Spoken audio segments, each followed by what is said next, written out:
በዛሬው ቪዲዮ ላይ በእነዚህ በአራት የህልም ፍቺዎች ወደ እናንተ መጥቻለሁ። የመጀመሪያው ትምህርት ቤት ካየ፣ ትልቅ ድርጅት ውስጥ ሆነ ካየ፣ የተጻፈ ወረቀት ካየ፣ ከሰዎች ጋር ሰላምታ ስትለዋወጥ በህልም ስታይ ትርጉሙ ምን እንደሆነ በእግዚአብሔር ቃልና በመንፈስ ቅዱስ ኃይል ሆኜ ወደ እናንተ አስተላልፋለሁ። ከዚህ በኋላ እንደዚህ አይነት ህልሞችን ስትመለከቱ አትጨነቁም፣ ግራ ልትጋቡ አትችሉም፣ መፍታት ትችላላችሁ ማለት ነው።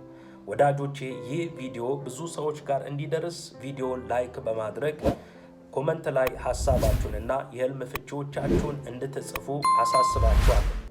ለዚህ ቪዲዮ አዲስ ከሆናችሁ ይህንን ቻናል ሰብስክራይብ በማድረግ የደውል ምልክቷን በመጫን ቤተሰብ እንድትሆኑ እኔ ወንድማችሁ አገልጋይ በረከት ነኝ። ቀጥታ ወደ ትምህርቱ እንሄዳለን።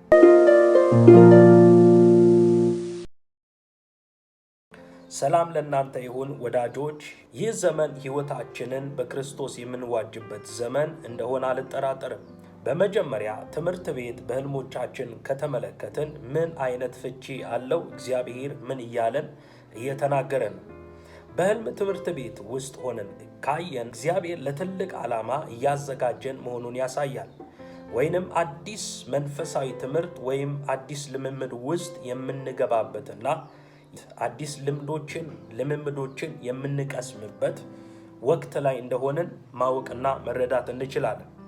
በዚህ በኛው ዓለም ላይ አንድ ትምህርት ቤት የተማረ ሰው ወይ ኤሌመንተሪ ወይ ሃይ ስኩል ወይ ፕሪፓራቶሪ የተማረ ሰው 8ኛ የሚማር ከሆነ ለ9ኛ ትምህርቱን የሚያሻሽልበት፣ 10ኛ የሚማር ተማሪ ሰልጥኖ ተለማምዶ ተምሮ አጥንቶ ወደ 11ኛ ክፍል ይሻገራል።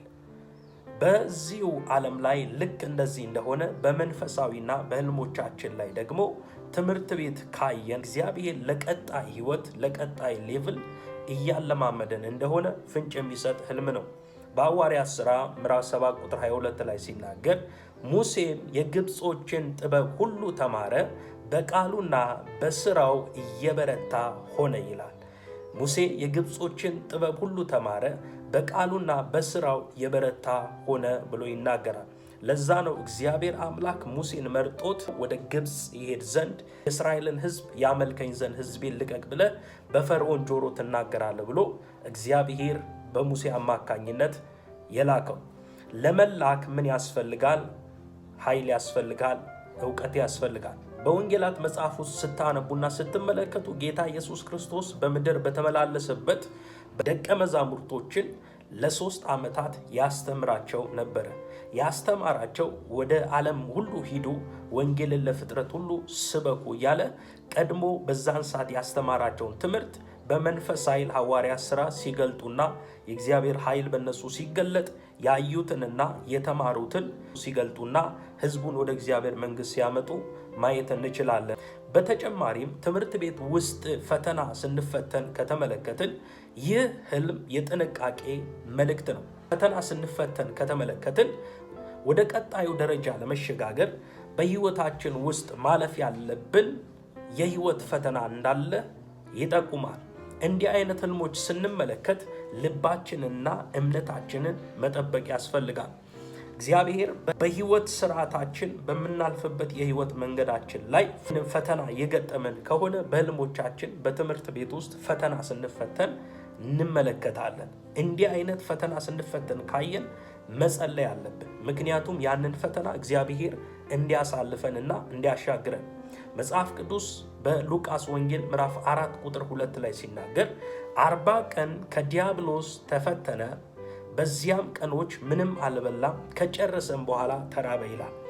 በዚህ ሐሳብ ላይ ምዕራፍ 4 ቁጥር 2 ላይ ይህንን ቃል ከተናገረ በኋላ ተፈተነ ይልና ቁጥር 14 ላይ ታች ላይ ደግሞ ኢየሱስም በመንፈስ ኃይል ወደ ገሊላ ተመለሰ፣ ስለ እርሱም በዙሪያው ባለችው ሀገር ሁሉ ዝና ወጣ ይላል።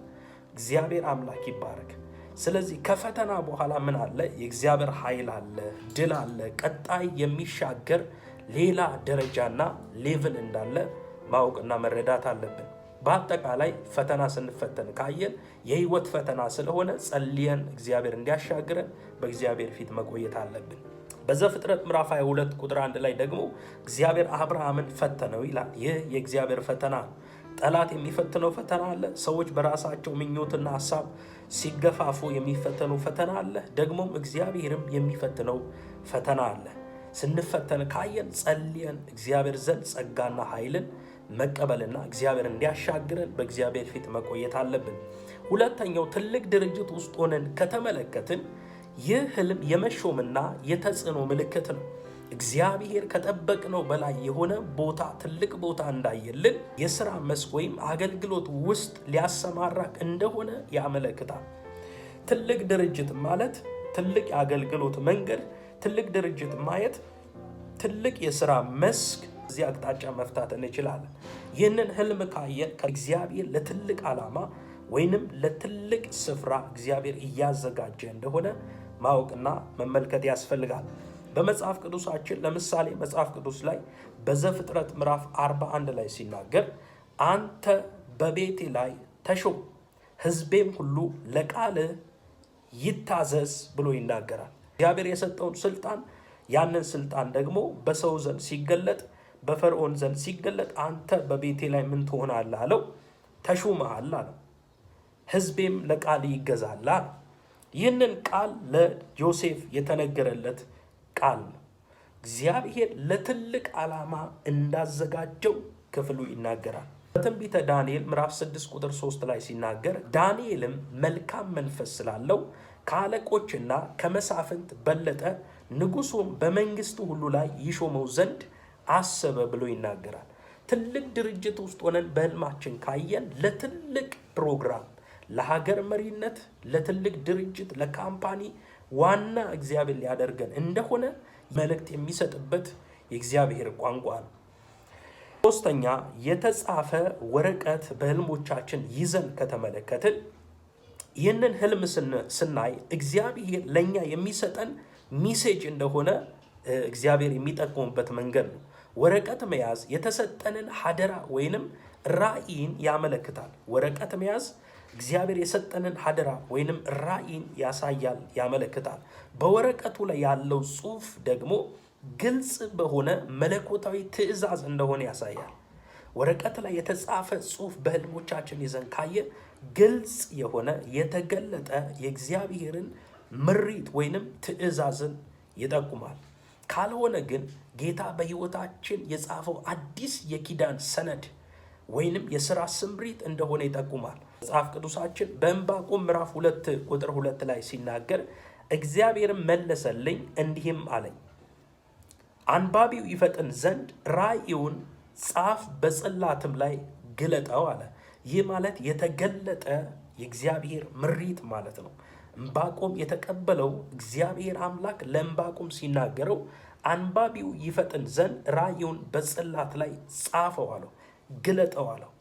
የተጻፈ ወረቀት በህልሞቻችን ይዘን ካየን እግዚአብሔር ለተሻለ ወይንም ለሚበልጥ ነገር እግዚአብሔር አምላክ ምሪት እየሰጠን አቅጣጫ እየጠቆመን የሚያሳይ መልእክት እንደሆነ ራእይ ምዕራፍ 5 ቁጥር 1 ላይ ሲናገር በዙፋኑ ላይ በተቀመጠው በቀኝ እጁ ላይ በውስጥና በኋላ የተጻፈበት በሰባት ማኅተም የተዘጋ መጽሐፍን አየሁኝ አለ።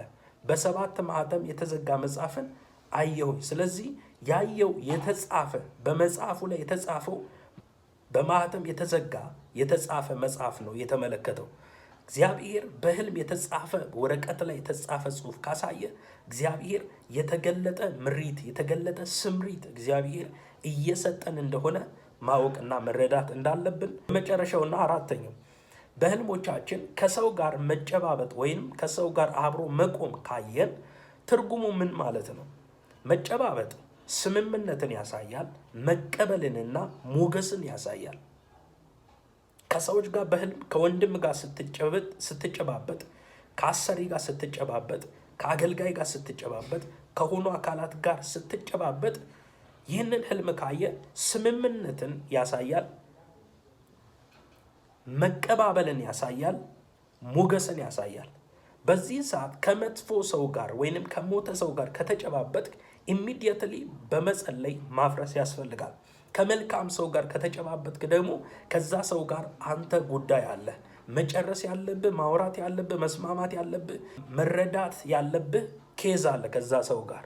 ይህ የሚያሳየው ደግሞ ስምምነትን መቀባበልንና ሞገስን ያሳያል። ከትልቅ ሰው ጋር ከቆም ያ ሰው ያለበት ጸጋ ያለበት የክብር ክልል በአንተ ላይ እየተላለፈ እየተጋባ መሆኑን ያመለክታል። በሰዎች ፊት ተቀባይነት የምታገኝበት ጊዜ ነው ማለት ነው።